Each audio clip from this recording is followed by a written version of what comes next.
Hello à tous, j'espère que vous allez bien. Pour être organisé quotidiennement, parfois quelques outils indispensables s'imposent. Comme le titre le dit, je vais vous partager 5 outils indispensables au quotidien selon moi, qui vous permet vraiment d'être organisé, sans prise de tête, sans stresser, sans quoi que ce soit, et d'être le plus simplement possible organisé. Et donc, let's go! Premier outil indispensable, l'agenda, qui donc peut être en format papier si on le souhaite.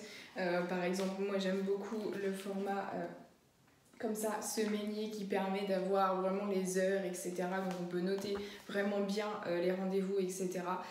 L'agenda, c'est un peu la base centrale de votre organisation. Si vous allez retrouver les rendez-vous, les choses, enfin les objectifs par exemple aussi, on peut les mettre dans son agenda.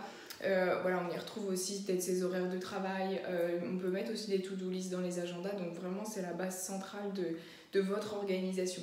Il est aussi possible de les avoir en format numérique, pour celles qui préfèrent, et type, voilà ce format-là, je sais pas si vous allez bien voir, si, avec un.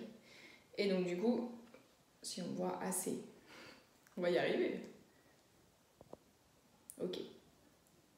Donc voilà, l'idée c'est de, bon là, ne pas utiliser de format papier, ça dépend, ça à vos préférences, c'est vous qui voyez, c'est vous qui choisissez. Deuxième outil indispensable au quotidien est la checklist. Donc il y a plusieurs, alors en fait moi je vais vous dire clairement, au début j'utilisais une checklist que j'imprimais, donc un peu comme celle-ci si vous allez voir, hop, impeccable. Et en fait finalement je me suis dit non, ça m'embêtait un peu de l'imprimer tout le temps, ou du moins régulièrement, parce qu'en fait j'en ai une à la semaine, moi personnellement je l'utilise.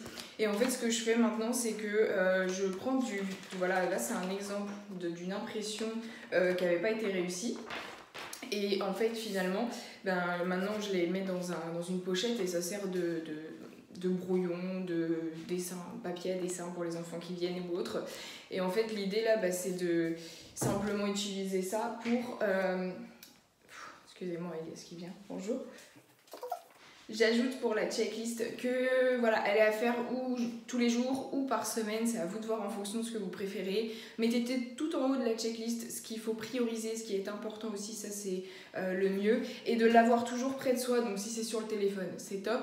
Si c'est à la maison, moi par exemple, elle est cachée sous mes télécommandes sur ma table basse. Parce que comme ça, voilà, à tout moment de la journée, je peux jeter un coup d'œil dessus sans aucun souci. Après, c'est à vous de voir. Oups!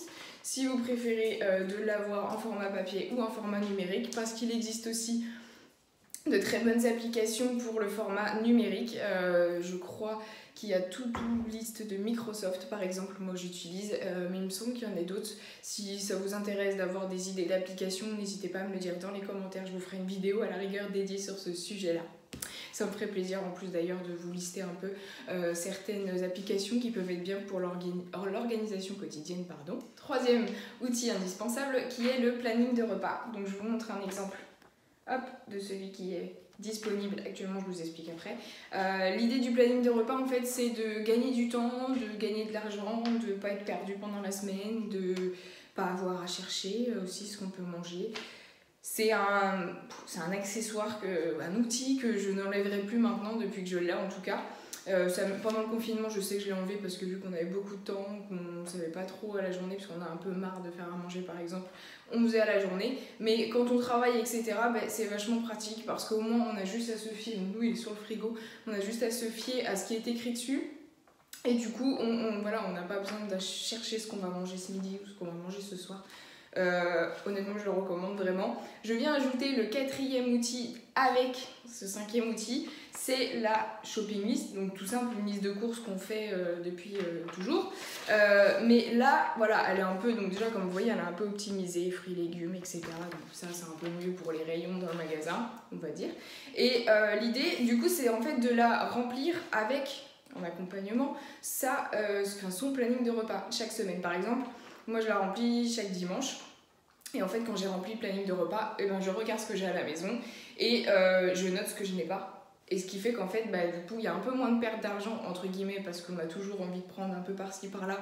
Puis on se rend compte qu'au final, on ne l'a pas fait dans la semaine, ou même si on va quand même le faire plus tard, le plat qu'on a décidé. Mais honnêtement, ça vous fait vraiment gagner du temps, ça vous fait pas perdre ou oublier même quelque chose qu'on avait prévu de faire dans la semaine et on oublie de, je sais pas, pour une tartiflette, de prendre le fromage par exemple. Voilà, enfin voilà, ça vous facilite vraiment la vie. Donc troisième plutôt outil, le planning de repas, et quatrième, la shopping list qui vont avec. Je vous informe juste au passage que vous pouvez avoir cette shopping list et ce planning de repas gratuitement. Pour ceux qui font partie des contacts privilégiés, je vous mets toutes les informations dans la barre de description ci-dessous. Vous faites partie des contacts, vous recevez un mail chaque semaine d'astuces et vous recevez un kit justement pour être organisé au quotidien avec toutes ces fiches que vous pouvez imprimer gratuitement.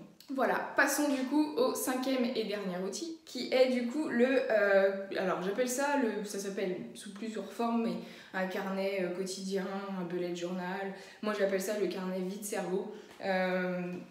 Personnellement, il me sert à, clairement, comme le nom l'indique, comme son nom je l'indique en tout cas, à vider mon cerveau, à décharger quotidiennement, on va dire, toutes les idées que j'ai, toutes les choses que je dois faire, toutes sortes de choses en fait. Moi c'est un simple cahier pour le quotidien. Je ne fais rien du tout de particulier. Il y en a qui s'amusent, personnellement je connais quelqu'un qui s'amuse et qui fait des jolis décors et tout ça dans son cahier. Enfin, je trouve ça juste topissime. Alors moi j'ai pas la patience et je prendrai pas le temps pour ça, je le sais. Par contre voilà, dedans on peut retrouver, en fait je ziote, je regarde en même temps là-dedans ce qu'on peut retrouver, je sais pas, des projets, des objectifs du coup qu'on peut étaler dedans. On peut mettre des calendriers aussi. Moi par exemple j'adore noter les épisodes de certaines séries qui me permettent de m'inspirer pour des décorations de Noël ou Halloween. Et donc voilà, moi je note ça comme ça dedans, c'est très simple. Après on peut mettre des trackers aussi, alors ça c'est comme un calendrier que vous allez suivre par semaine. Bon, clairement c'est au choix de chacun en fait, de comment on l'organise. Moi c'est juste la centrale, donc en dehors de mon agenda, qui me permet de vider mon cerveau, clairement. J'en ai un pour la vie perso et un pour le côté professionnel aussi. Et voilà, là il faut juste s'organiser, à le checker régulièrement pour savoir si y a des projets à suivre, des projets à continuer, des choses à ne pas oublier qu'on a quand même noté dans ce carnet. Donc voilà pour ces 5 outils indispensables. Voilà, nous avons terminé ces 5 outils indispensables.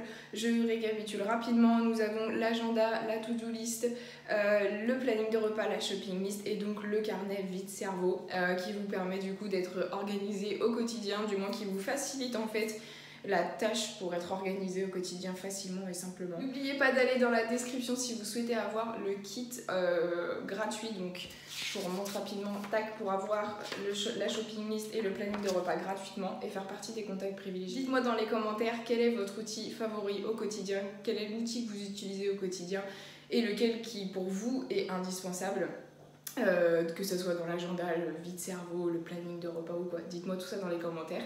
Et puis abonnez-vous à la chaîne, n'hésitez pas. Merci à ceux qui rejoignent la chaîne à chaque fois. Et puis je vous dis à bientôt. Bye!